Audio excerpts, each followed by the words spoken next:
Hello बच्चों, मैं जितेंद्र कुमार शर्मा और मेरे साथ आप पढ़ रहे हैं कक्षा 10 के लिए हमारी पाठ्यपुस्तक आर्थिक विकास की समझ, जहां हमने अध्याय 2 शुरू कर दिया था जिसका नाम है भारतीय अर्थव्यवस्था की क्षेत्रक।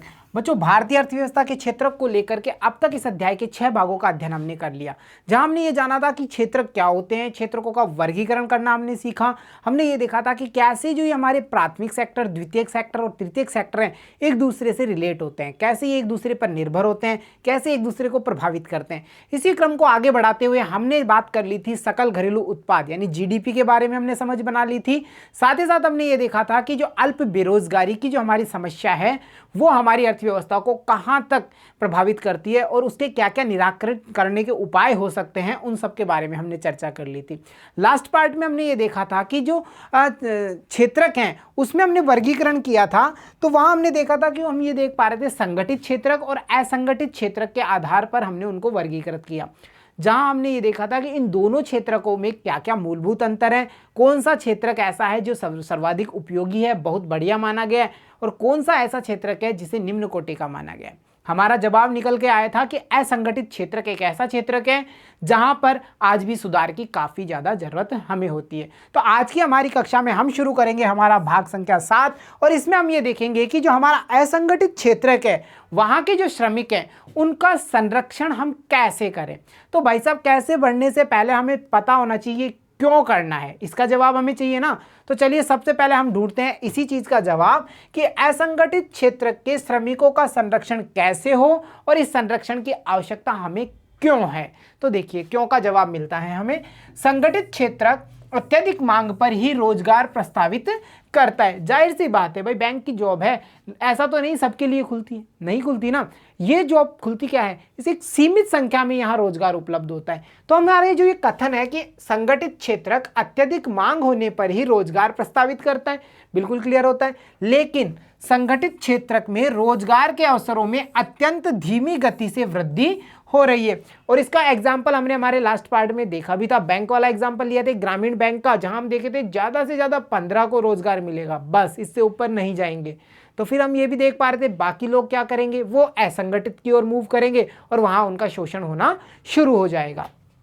और सबसे बड़ी समस्या ये भी है, देखिए संगठित के साथ में, कि यह भी आमतौर पर पाया जाता है कि संगठित क्षेत्रक असंगठित क्षेत्रक के रूप में काम करते हैं। हर कोई सरकारी जो अधिनियम है, इतने सारे अधिनियमों के बारे में हमने चर्चा करी, कारखाना अधिनियम हो, हमारा बाल श्रम वाला अधिनियम हो, इन सब से बचने की कोशिश करते हैं, और वो भी कैसे कार्य करने लग जाते हैं, असंगठित क्षेत्रक के रूप में कार्य करने लग जाते हैं। लिमिटेड तो वो हो गए, चाहे एक इंडिविजुअल हो या पूरी फर्म हो, उन्होंने गवर्नमेंट से लिमिटेशन तो ले लिया, लिमिटेड तो वो हो गए, पर फिर भी वो क्या करते हैं, जो वो ऐसी रणनीति का उपयोग करते हैं कि जो कर वंचन है, श्रमिकों का संरक्षण है, ऐसी जो विधियां हैं, ऐसे जो अधिनियम है, वो उनसे बचने के लिए अनेक सारे उपाय अपनाते रहते हैं। तो जाहिर सी बात है, सरल शब्दों में हम ये कह सकते हैं कि जो हमारे संगठित क्षेत्रक हैं वो भी वर्तमान में मोस्टली ज्यादातर मुख्यतः रूप से असंगठित क्षेत्रक के रूप में कार्य कर रहे हैं, और इसका प्रभाव अर्थव्यवस्था पे तो पड़ना ही है।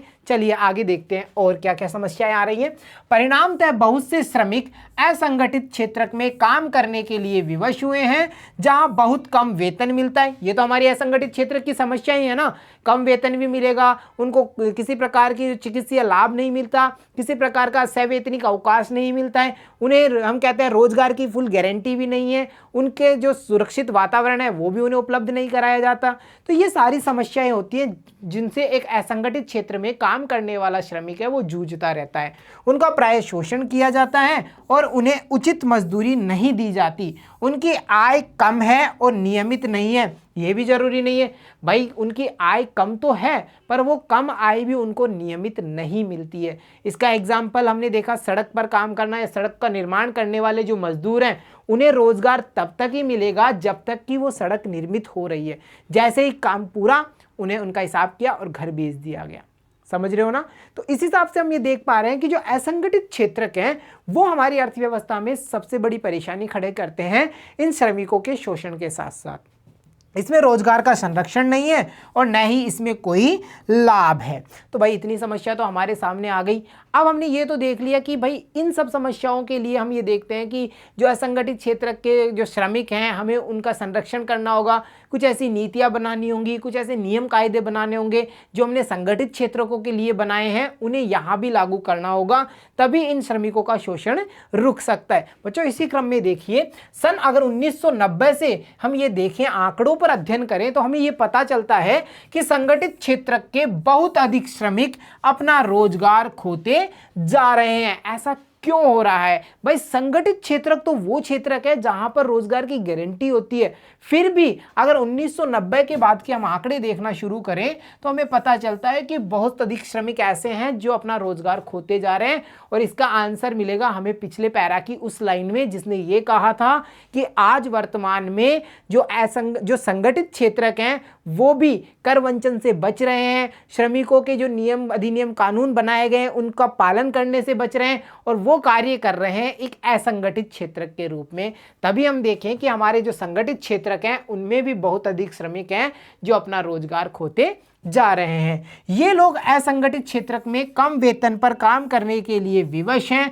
चाहे बच्चों इसका अलग एग्जांपल हम लेना चाहें तो आप देखते हैं, कई बार आपने देखा होगा कई बैंकों में कर्मचारियों की छटनी की जाती है, जिसमें कुछ कर्मचारियों को रखा जाता है, बाकियों को उनके जॉब से निकाल दिया जाता है। तो वो क्या करेंगे? वो मजबूरी में मूव करेंगे असंगठित क्षेत्रकों की ओर, जहां पर उन्हें क्या मिलेगा? कम वेतन। फिर भी उन्हें जीविका चलाने के लिए कार्य तो करना होगा। तो इसलिए हम देखते हैं कि असंगठित क्षेत्रक में और अधिक रोजगार की जरूरत के अलावा श्रमिकों का संरक्षण और सहायता की भी आवश्यकता है। तो ये है हमारे उस क्यों का जवाब। भाई क्यों है? क्योंकि 1990 के आंकड़े कह रहे हैं, 1990 के बाद के आंकड़े हमें कह रहे हैं कि संगठित क्षेत्र के भी बहुत अधिक श्रमिक अपना रोजगार खोते जा रहे हैं और वह अब रोजगार की तलाश में मूव कर रहे हैं असंगठित क्षेत्र की ओर, जहां उन्हें कम वेतन मिल रहा है परंतु उन्हें रोजगार भी उपयुक्त मात्रा में नहीं मिल पा रहा। इसलिए हम कह रहे हैं कि वहां रोजगार तो बढ़ाना ही है परंतु वहां के श्रमिकों का संरक्षण भी आवश्यक है। तो ये तो हमारे क्यों का जवाब हुआ। अगला हमारे पास में था कैसे करेंगे। भाई आपने ये तो बता दिया समस्या क्या है, डॉक्टर ने बीमारी को तो पकड़ लिया, अब इसका इलाज कैसे करेंगे। इस जो समस्या निकली है हमारे सामने कि असंगठित क्षेत्र के जो श्रमिक हैं उनका संरक्षण करना है। क्यों करना है? समस्या आ गई, बता दिया हमने सब कुछ। कैसे करना है, ट्रीटमेंट कैसे करेंगे? तो देखिए इसके उपाय। ग्रामीण क्षेत्रों में असंगठित क्षेत्रक मुख्यतः कई सारे हम कहें लोगों में रचित होता है। और वो कौन कौन से लोग हैं? भूमिहीन कृषि श्रमिक हैं, छोटे और सीमांत किसान हैं, फसल बटाईदार हैं, कारीगर हैं जैसे बुनकर, लुहार, बढ़ई, सुनार, खुमार, ये सब वो लोग हैं ग्रामीण क्षेत्रों के जो हम कहते हैं कौन से क्षेत्रक में भूमिका निभा रहे हैं? अपनी असंगठित क्षेत्रक में।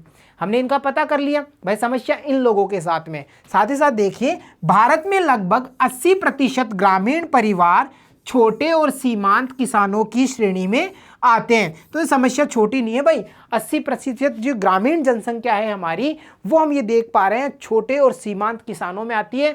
और ये जो छोटे और सीमांत किसान है वो कहाँ इंडिकेट होते हैं? वो हमारे असंगठित क्षेत्रक में इंडिकेट होते हैं। तो भाई संरक्षण तो एक बड़े स्तर पर हमें देना होगा इन सबको। आगे देखते हैं, आगे चर्चा करते हैं कुछ। इन किसानों को समय से बीज, कृषि उपकरणों, साख, भंडारण सुविधा और विपणन केंद्र की पर्याप्त सुविधा उपलब्ध कराने की जरूरत है, जिसके कारण इनका रोजगार है जो खेती का कार्य है या जो भी काम ये कर रहे हैं उनमें इनको डेवलपमेंट मिले, इनकी आय के साधन बढ़ते रहें। हिंट मिला हमें। चलो ग्रामीण क्षेत्रों की हमने बात कर ली। क्या यही असंगठित क्षेत्रक वाले श्रमिक हमें दिखते हैं शहरी क्षेत्रों में? ऐसा भी होता है, बिल्कुल शहरी क्षेत्रों में भी असंगठित क्षेत्रक के श्रमिक हमें मिलेंगे। अब हम उनकी पहचान करते हैं। देखिए शहरी क्षेत्रों में असंगठित क्षेत्रक मुख्यतः लघु उद्योगों के श्रमिकों, निर्माण, व्यापार एवं परिवहन में कार्यरत आकस्मिक श्रमिकों और सड़कों पर विक्रेता का काम करने वालों, सिर पर बोझा ढोने वाले श्रमिकों, वस्त्र निर्माण करने वालों और कबाड़ उठाने वालों से रचित है। तो ये छोटे छोटे वर्कर हैं जो असंगठित क्षेत्र में मुख्यतः इंडिकेट होते हैं। कौन से क्षेत्र में? शहरी क्षेत्र में। बच्चों हमने ग्रामीण क्षेत्र की चर्चा करी और हमें ये पता चला कि ग्रामीण क्षेत्र को अगर हम रिलेट करते हैं तो वहाँ पर हमारा जो प्राथमिक सेक्टर है यानी जो हमारा कृषि और उसकी सहायक गतिविधियों पर आधारित सेक्टर है वो ज़्यादा वर्क करता है। इसीलिए हमने उपाय में क्या कहा कि भाई उनको बीज अच्छे किस्म के समय पर बीज मिले, कृषि उपकरण मिले, उन्हें साख मिले यानी ऋण की सुविधा भी मिले अच्छी, उन्हें भंडारण की सुविधा मिले और विपणन केंद्र है उनसे भी उन्हें पर्याप्त सुविधाएं मिले। ऐसी सुविधाएं उन्हें उपलब्ध कराएं तो हम जानते हैं कि उनका जो जीवन स्तर है वो ऊंचा हो सकता है। अब हम शहरी क्षेत्रों की बात कर चुके हैं, यहाँ के जो असंगठित श्रमिक है उनके बारे में हमने चर्चा ही कर ली। बच्चों इसके साथ साथ देखिए लघु उद्योगों को भी कच्चे माल की प्राप्ति और उत्पाद के विपणन के लिए सरकारी मदद की आवश्यकता होती है। अगर ये चीज़ मिलती रहेगी तो उनका भी विकास होने लग जाएगा। बच्चों साथ में देखिए आकस्मिक श्रमिकों को शहरी और ग्रामीण दोनों क्षेत्रों में संरक्षण दिए जाने की जरूरत है हमें। भाई आकस्मिक श्रमिक होते कौन से? आकस्मिक का मतलब हमें, जब हमने छिपी बेरोजगारी देखी थी, जहां हमने देखा था अल्प बेरोजगारी है, व्यक्ति क्षमता के अनुसार कार्य नहीं कर पा रहा, उसके विपरीत जो आकस्मिक श्रमिक हैं वो ये हैं कि ये उसी समय काम करते हैं जब इनकी ज़रूरत होती है। जैसे भाई हमने अब एक एग्जांपल देखा, सड़क निर्माण हो रही है तो ये श्रमिक लाए जाते हैं, इंक्लूड किए जाते हैं, काम में लिए जाते हैं, पेमेंट दिया और इन्हें फ्री, सड़क का काम खत्म, ये फ्री हुए, फिर ये वर्क नहीं करते, ये इंतजार करते हैं अगले काम का। तो ये आकस्मिक श्रमिक हैं, ये दोनों क्षेत्रों में होंगे, हमारे शहरी में भी ग्रामीण में भी। हमें बस क्या करना है, इन दोनों को, इन दोनों क्षेत्रों में इन्हें संरक्षण प्रदान करना है। इनके लिए कुछ ऐसी व्यवस्था की जाए, इनको रोजगार में इंक्लूड किया जाए, इनको रोजगार, नियमित रोजगार उपलब्ध कराने की हमें बहुत ज़्यादा ज़रूरत है। तो बच्चों ये टॉपिक था कि जिसमें हमने ये देखा कि क्यों संरक्षण करना है, और संरक्षण करना भी है तो उसे कैसे किया जाएगा। शहरी क्षेत्रों में हमने इंडिकेट किया पहले श्रमिकों को और उनका उपाय देखा, हमने ग्रामीण क्षेत्र में इंडिकेट किया और उनका उपाय भी हमने देख लिया। तो चलो अब आगे बढ़ते हैं और हम कुछ और चर्चाएं करते हैं। हम यह भी पाते हैं कि बहुसंख्यक श्रमिक अनुसूचित जाति, जनजाति और पिछड़ी जातियों से हैं जो असंगठित क्षेत्र में रोजगार करते हैं। ये श्रमिक अनियमित और कम मजदूरी पर काम करने के अलावा सामाजिक भेदभाव के भी शिकार होते हैं। ये जो सामाजिक भेदभाव शब्द है, इसके बारे में आपने इतिहास में अच्छे से पढ़ा है।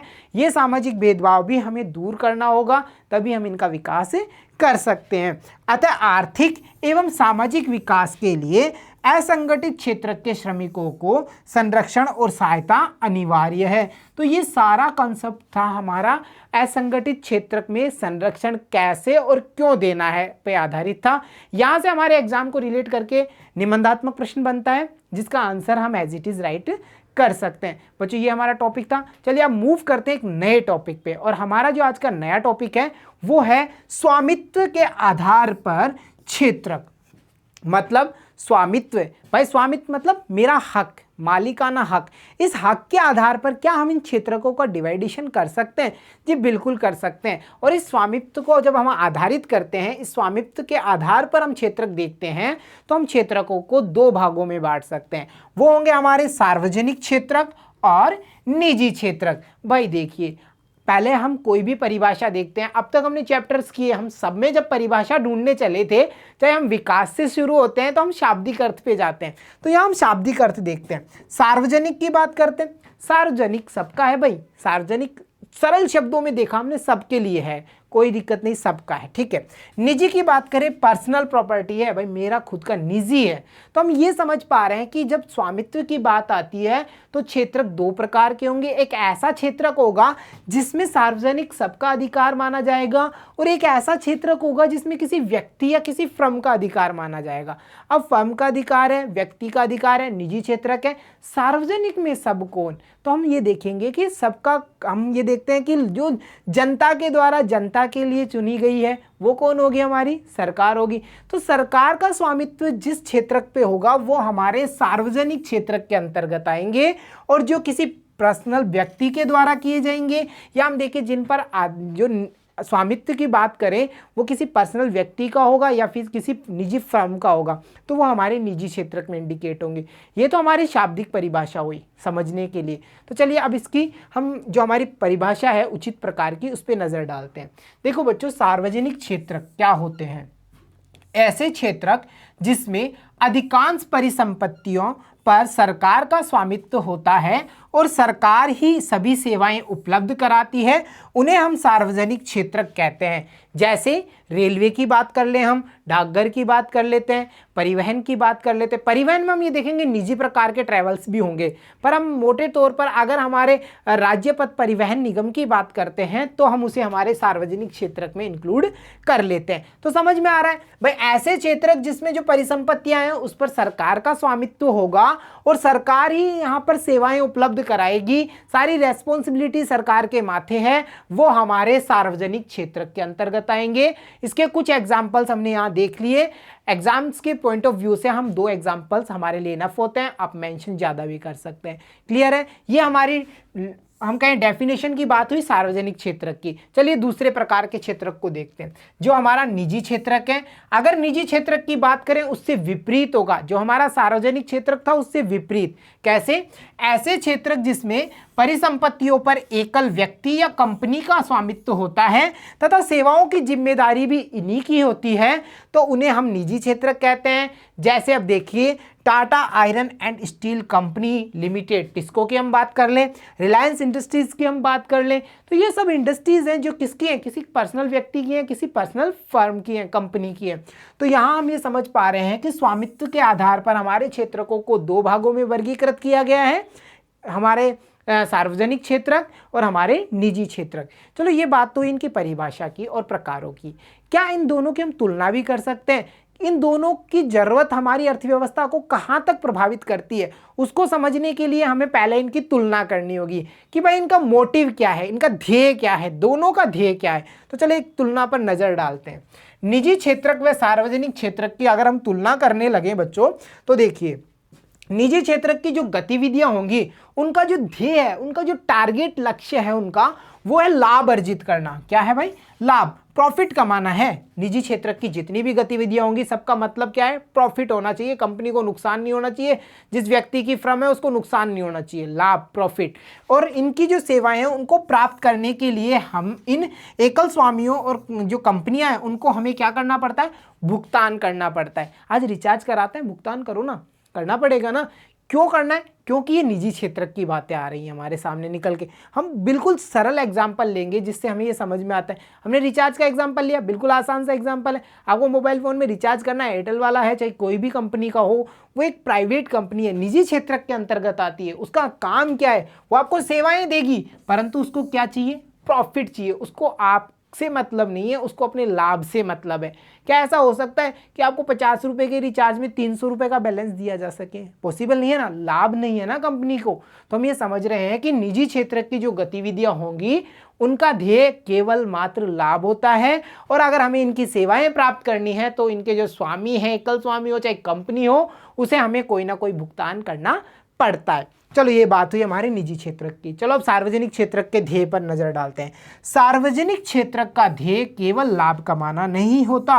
सरकार सेवाओं पर किए गए व्यय की भरपाई करों व अन्य तरीकों से करती है।